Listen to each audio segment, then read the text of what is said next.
Okay, નમસ્કાર મિત્રો. હું રાજ પાટીલ, અહીંયાનો એલ્યુમિની સ્ટુડન્ટ. મારો ભૂતપૂર્વ અહીંયાનો સમય 2016થી લઈને 2019 સુધીનો છે.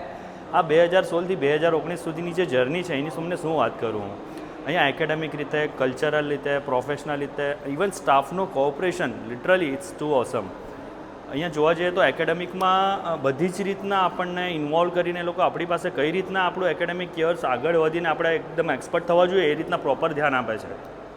લાઈક એટલું જ નહીં, પણ એકેડેમિક પછી કલ્ચરલ એક્ટિવિટીઝ લાઈક જોઈએ તો આપણે જન્માષ્ટમી છે, ગણેશોત્સવ છે, નવરાત્રિ છે. એટલી સરસ નવરાત્રિ થાય છે અહીંયા કે તમે પૂછો નહીં વાત, લિટરલી ખૂબ સારી.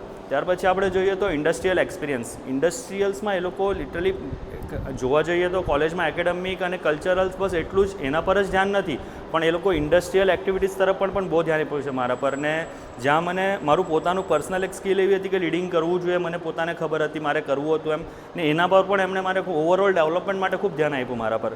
તો ઇન્ડસ્ટ્રીયલ એક્સપિરિયન્સમાં જોવા જઈએ તો એ લોકો ઇન્ડસ્ટ્રીમાં લઈ જઈને ત્યાં હેન્ડ્સ ઓન ટ્રેનિંગ, ઇવન કોલેજમાં પણ જસ્ટ ખાલી ચોપડિયું જ્ઞાન નહીં, પણ એ લોકો ત્યાં પણ હેન્ડ્સ ઓન ટ્રેનિંગ વગેરે કરાવતા હતા.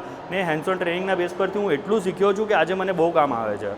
લાઈક તો અહીંયા સ્ટાફનું પણ સેમ છે. સ્ટાફ પણ એટલું કોઓપરેશન કરે છે અને એટલું ઓવરઓલ ડેવલપમેન્ટ મારું થયું છે એની પાછળ કે આજે હું મારી જે કંપનીમાં છું ત્યાં એઝ હું મેનેજર વર્ક કરું છું. અને મેનેજર મીન્સ મારી અંડરમાં જ. એક ટાઈમ પર હું મારા શિક્ષકની અંડરમાં હતો ને આજે મારી અંડરમાં મારા છોકરાઓ છે. એટલે મને એવું લાગે છે કે એમણે જે મને શીખવ્યું છે it's far good, it's very best.